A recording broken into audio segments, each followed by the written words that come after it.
एक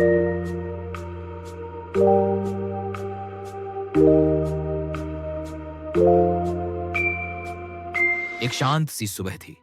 शहर अभी पूरी तरह जागा नहीं था, लेकिन एक बड़े से घर के अंदर तैयारियां चल रही थी। ड्राइंग रूम साफ हो चुका था, फूल सजा दिए गए थे और किचन से चाय की हल्की सी खुशबू आ रही थी। आज उस घर में एक नया रिश्ता आने वाला था, एक नया दामाद। घर के लोग अपने अपने तरीके से व्यस्त थे, पर सबके दिमाग में एक ही सवाल घूम रहा था। लड़का कैसा होगा? उसकी नौकरी क्या होगी? उसका स्टेटस क्या होगा? उम्मीदें हवा में तैर रही थीं, जैसे दरवाजा खुलते ही सारे जवाब मिल जाएंगे। डोरबेल बजी, दरवाजा खुला। एक सीधा सा लड़का अंदर आया। साधारण कपड़े, हाथ में छोटा सा गिफ्ट और चेहरे पर हल्की मुस्कान। न कोई दिखावा, न कोई इस एटीट्यूड, बस एक अजीब सी शांति। उसने धीरे से कहा, नमस्ते, और फिर चुप हो गया। ड्राइंग रूम में बैठे लोगों ने उसे देखा। किसी ने हल्की सी मुस्कान दी, किसी ने सिर्फ आंखों से नाप लिया। सवाल शुरू हुए, बेटा क्या करते हो? सैलरी कितनी है? फ्यूचर प्लान क्या है? और हर सवाल पर उसका जवाब छोटा था, सीधा था, बिना किसी दिखावे के। सब ठीक चल रहा है। लोगों को लगा शायद यह लड़का ज्यादा बोल नहीं पाता, शायद इसमें कॉन्फिडेंस की कमी है, शायद यह जरूरत से ज्यादा सादा है। पर उसकी आंखों में जो सुकून था, वह किसी ने नोटिस नहीं किया। शाम धीरे धीरे रात में बदलने लगी। घर की लाइट्स जल गईं। सब लोग बातों में व्यस्त थे, लेकिन वह लड़का बालकनी में खड़ा शहर की रोशनियों को देख रहा था, जैसे हर चीज को चुपचाप समझ रहा हो। उसकी पत्नी नैना धीरे से उसके पास आई और पूछा, तुम इतने चुप क्यों रहते हो? वह हल्का सा मुस्कुराया और बोला, हर बात बोलना जरूरी नहीं होता, कुछ बातें समझनी होती हैं। नैना कुछ पल उसकी तरफ देखती रही।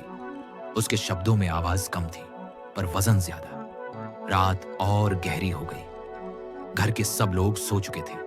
घड़ी ने 1:30 दिखाया। ड्राइंग रूम की एक लाइट अब भी जल रही थी। वह लड़का अकेला सोफे पर बैठा लैपटॉप खोले काम कर रहा था। स्क्रीन पर नंबर थे, चार्ट थे और विदेशी कॉल्स चल रही थी। उसकी आवाज बदल चुकी थी। अब वह कॉन्फिडेंट था, साफ था और हर फैसला बिना रुके ले रहा था। कॉल खत्म हुई, लैपटॉप बंद हुआ और फिर वह वापस वही शांत इंसान बन गया। सुबह फिर से सामान्य थी, जैसे रात का वह रूप कभी था ही नहीं। वह सबसे पहले उठा, चाय बनाई, वॉचमैन को मुस्कान दी, ड्राइवर को धन्यवाद कहा। घर वालों के लिए वह अब भी वही साधारण दामाद था, जो कम बोलता है और ज्यादा कुछ करता हुआ दिखता नहीं। दोपहर तक सब ठीक था। फिर एक फोन आया, बिजनेस लॉस का फोन। घर का माहौल बदल गया। हंसी की जगह तनाव ने ले ली, आवाजों की जगह बहस ने ले ली। हर कोई परेशान था, हर कोई बोल रहा था। सिर्फ एक इंसान चुप था। वह धीरे से किचन गया, पानी का गिलास लाया और टेबल पर रख दिया। फिर शांत आवाज में बोला, सब ठीक हो जाएगा। किसी ने उसकी बात पर ध्यान नहीं दिया। शायद इसलिए क्योंकि उसकी आवाज तेज नहीं थी, शायद इसलिए क्योंकि वह हमेशा चुप रहता था। पर समय उसकी हर खामोशी को याद रख रहा था। शाम को छत पर ठंडी हवा चल रही थी। नैना उसके पास आई और पूछा, जब सब तुम्हें जज करते हैं तो बुरा नहीं लगता? वह आसमान की तरफ देखकर धीरे से बोला, जज करना आसान होता है, समझना मुश्किल। उस रात घर की लाइट्स फिर से जल रही थी, पर माहौल बदल चुका था। हर इंसान अपने ख्यालों में डूबा हुआ था और उस घर में एक ऐसी खामोशी आ चुकी थी जो कमजोरी नहीं थी, वह सिर्फ सही वक्त का इंतजार कर रही थी। कभी कभी जिंदगी में सबसे गहरी आवाज वही होती है जो बोली नहीं जाती, और उस घर में एक ऐसी ही आवाज ने आज कदम रखा था। उसका असर अभी बस शुरू हुआ था। अगली सुबह घर वैसे ही जागा जैसे हर रोज जागता था, लेकिन माहौल में एक हल्का सा बोझ था। कल के बिजनेस लॉस की बात सबके दिमाग में घूम रही थी। राजवीर जी अखबार खोलकर बैठे थे, पर उनकी आंखें हेडलाइंस पर नहीं, अपने ख्यालों पर टिकी थी।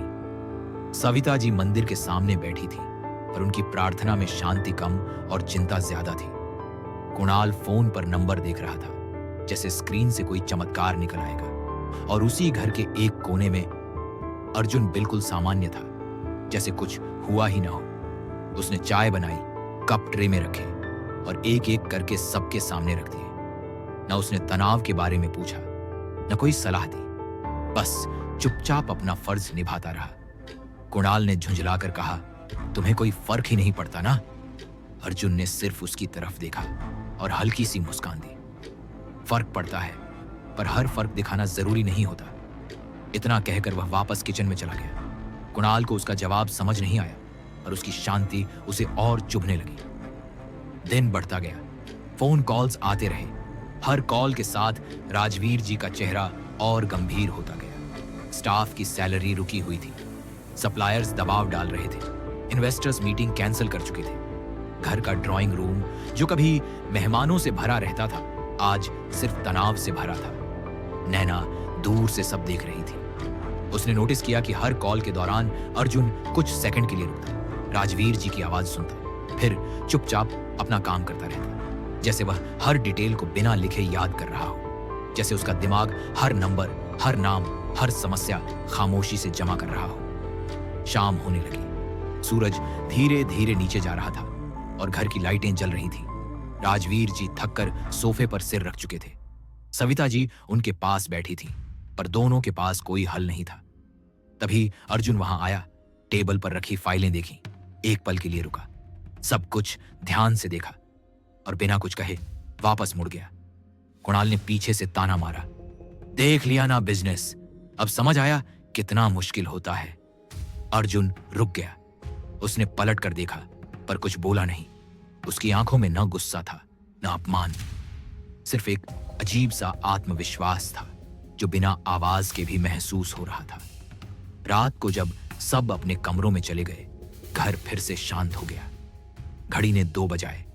अर्जुन ने अपना लैपटॉप खोला।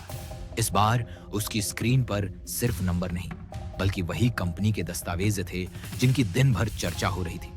उसने एक एक फाइल खोली, कॉन्ट्रैक्ट्स देखे, बैलेंस शीट पढ़ी और कुछ ईमेल टाइप करने लगा।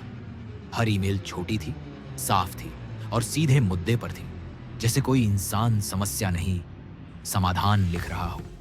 उसकी आंखों में नींद नहीं थी, चेहरे पर तनाव नहीं था, सिर्फ फोकस था, जैसे यह सब उसके लिए नया नहीं हो, जैसे यही उसकी दुनिया हो, जहां शोर नहीं होता, सिर्फ फैसले होते हैं।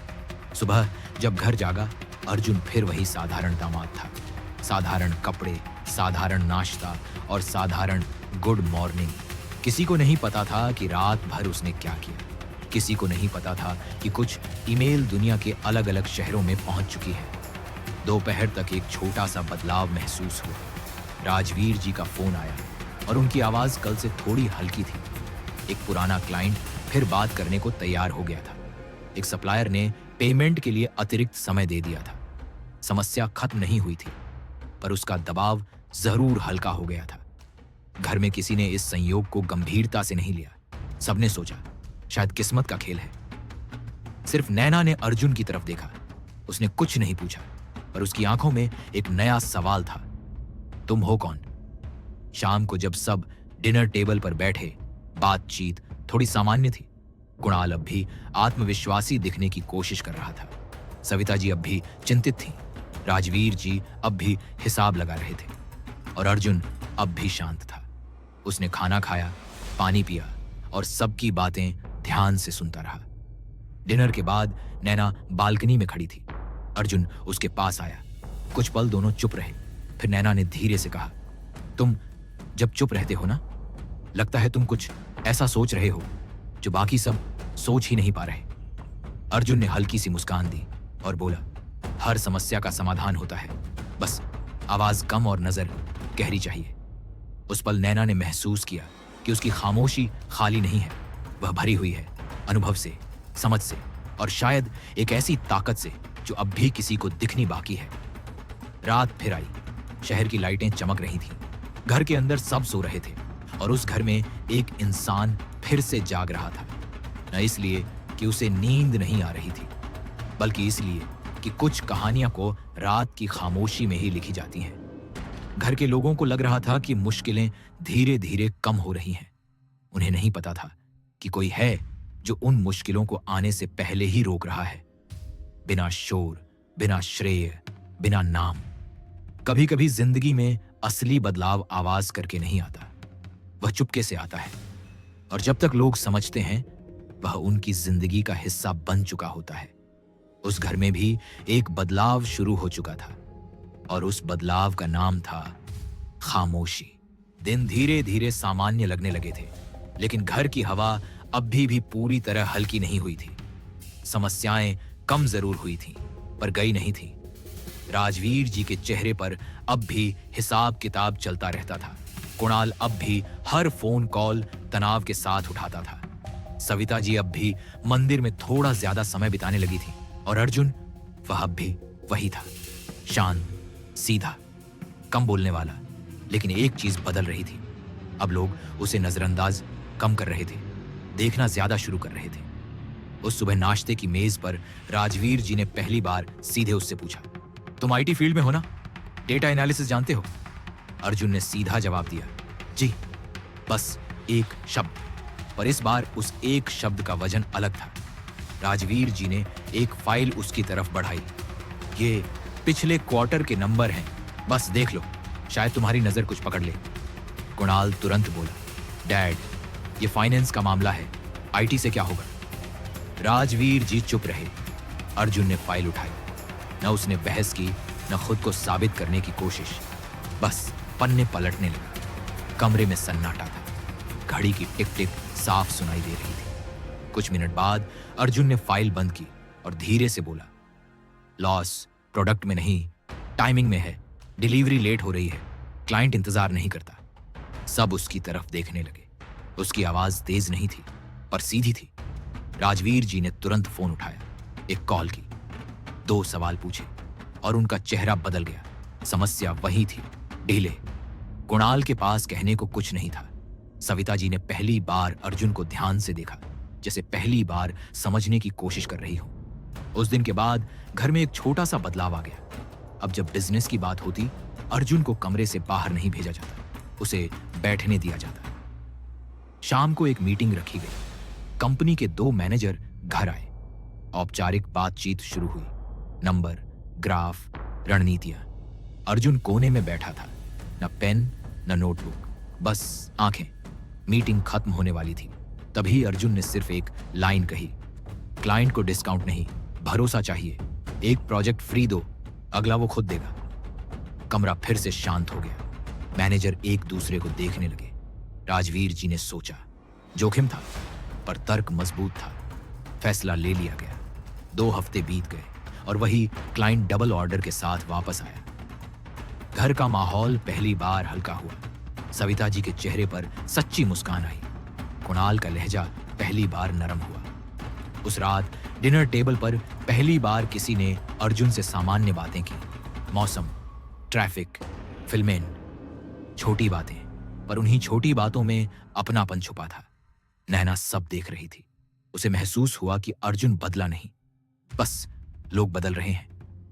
रात को दोनों छत पर खड़े थे। शहर की रोशनियां नीचे चमक रही थीं। नैना ने धीरे से पूछा, तुम्हें कभी क्रेडिट चाहिए होता है? अर्जुन ने थोड़ा सोचा, फिर बोला, क्रेडिट आवाज को मिलता है, सुकून काम को मिलता है। हवा थोड़ी तेज हो गई। नैना मुस्कुरा दी। उसने पहली बार महसूस किया कि यह इंसान सिर्फ साइलेंट नहीं, स्थिर है। अगले दिन ऑफिस से एक और खबर आई। कंपनी का ग्राफ धीरे धीरे ऊपर जा रहा था। समस्याएं खत्म नहीं हुई थीं, पर काबू में थी। शाम को राजवीर जी अर्जुन के पास आए और सिर्फ एक लाइन कही, थैंक यू। अर्जुन ने सीधा जवाब दिया, परिवार हूं। उस एक शब्द ने सारी औपचारिकता तोड़ दी। घर के लोगों को अब समझ आने लगा था कि खामोशी का मतलब खाली होना नहीं होता। कभी कभी खामोशी भरी होती है, सोच से, तजुर्बे से, और उस हिम्मत से जो शोर मचाकर नहीं, सीधा नतीजा देकर दिखती है। रात फिर से उतर आई।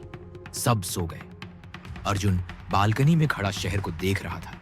इस बार उसकी आंखों में योजना नहीं थी, बस एक हल्की सी तसल्ली थी।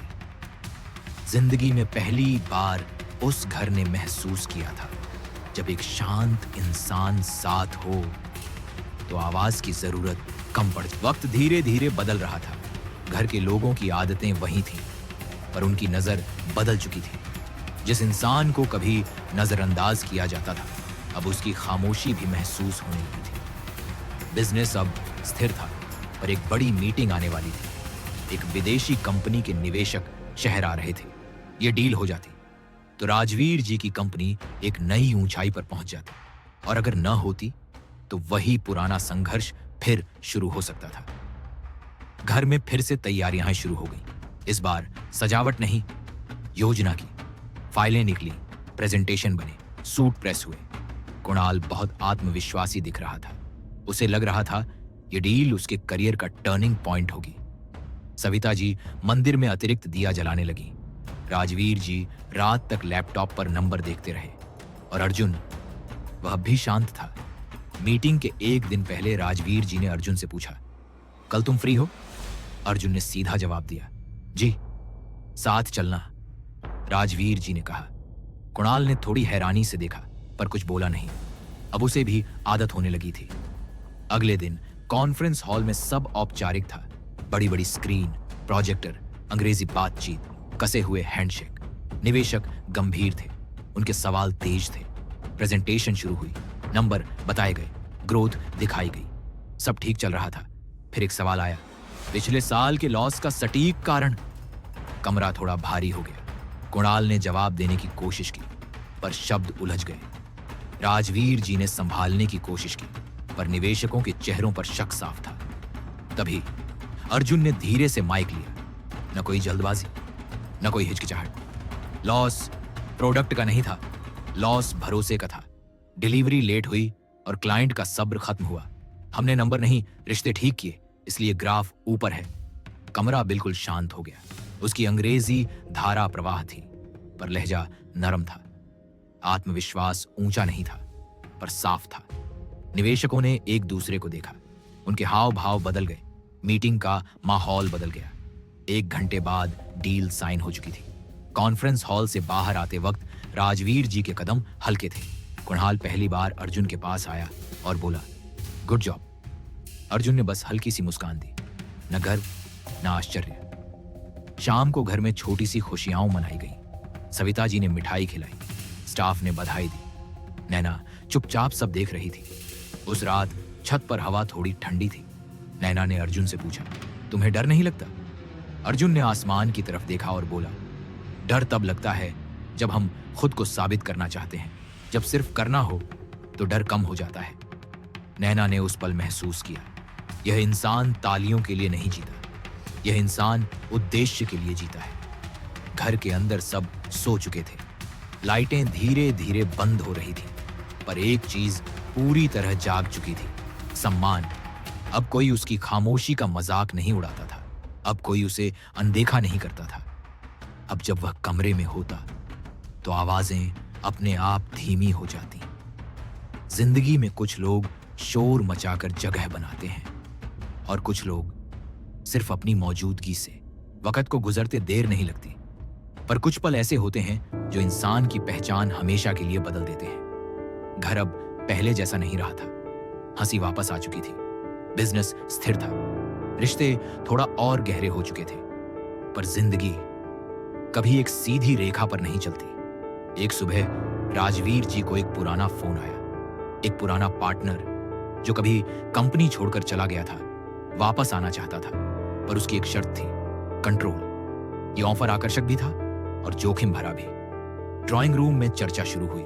कुणाल उत्साहित था, सविता जी उलझन में थी, राजवीर जी गहरी सोच में डूबे हुए थे, और अर्जुन कोने में बैठा सुन रहा था, जैसे वह हमेशा सुनता था। कुणाल बोला, यह मौका है, बड़ा एक्सपेंशन हो सकता है। सविता जी ने कहा, पर भरोसा कैसे करें? कमरा फिर से आवाजों से भर गया, और फिर धीरे धीरे सबकी नजर अर्जुन पर आकर रुक गई। इस बार किसी ने उसे बुलाया नहीं, किसी ने दबाव नहीं डाला, बस खामोशी ने उसे बीच में ला खड़ा किया। अर्जुन ने सीधा देखा और बोला, पार्टनरशिप तब होती है जब दोनों तरफ भरोसा हो। अगर कंट्रोल एक तरफ हो तो वह पार्टनरशिप नहीं होती। बस इतना। न लंबी स्पीच, न भावनाएं। राजवीर जी ने एक पल आंखें बंद की और फैसला ले लिया, ऑफर मना कर दिया। 2 हफ्ते बाद पता चला, वही पार्टनर दूसरी कंपनी के साथ धोखा करके भाग गया। उस दिन घर में कोई जोरदार जश्न नहीं हुआ, पर सबको एक बात समझ आ गई, कभी कभी बच जाना ही जीत होती है। शाम को राजवीर जी अर्जुन के पास आए। उन्होंने उसके कंधे पर हाथ रखा और कहा, तुम सिर्फ दामाद नहीं हो, तुम इस घर का संतुलन हो। अर्जुन ने हल्की सी मुस्कान दी। मैं सिर्फ परिवार हूं, उसने धीरे से जवाब दिया। नैना दूर से यह सब देख रही थी। उसकी आंखों में गर्व था, पर अर्जुन के चेहरे पर वही शांति थी, जैसे कुछ हुआ ही ना हो। रात को छत पर दोनों खड़े थे। शहर की हवा नरम थी। नैना ने पूछा, तुम इतने शांत कैसे रहते हो?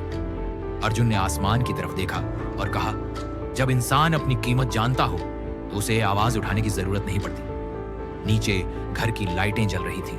हर कमरे में सुकून था, न कोई तनाव, न कोई शोर। उस घर ने सीख लिया था, ताकत हमेशा ऊंची आवाज में नहीं होती, सम्मान हमेशा मांगा नहीं जाता, और हर शांत इंसान कमजोर नहीं होता। कुछ लोग जिंदगी में आते हैं बिना आवाज के, बिना घोषणा के, और फिर धीरे धीरे सब कुछ बदल देते हैं। उस घर के लिए वह इंसान एक दामाद नहीं था, वह एक याद बन चुका था। एक ऐसी याद जो हर फैसले से पहले याद आती, हर मुश्किल से पहले खड़ी हो जाती, और हर जीत के बाद भी शांत रहती। जिंदगी चलती रही, घर हंसता रहा, बिजनेस बढ़ता रहा, और उस सब के बीच एक खामोशी हमेशा मौजूद रही, जो बोलती कम थी पर समझाती सब कुछ थी।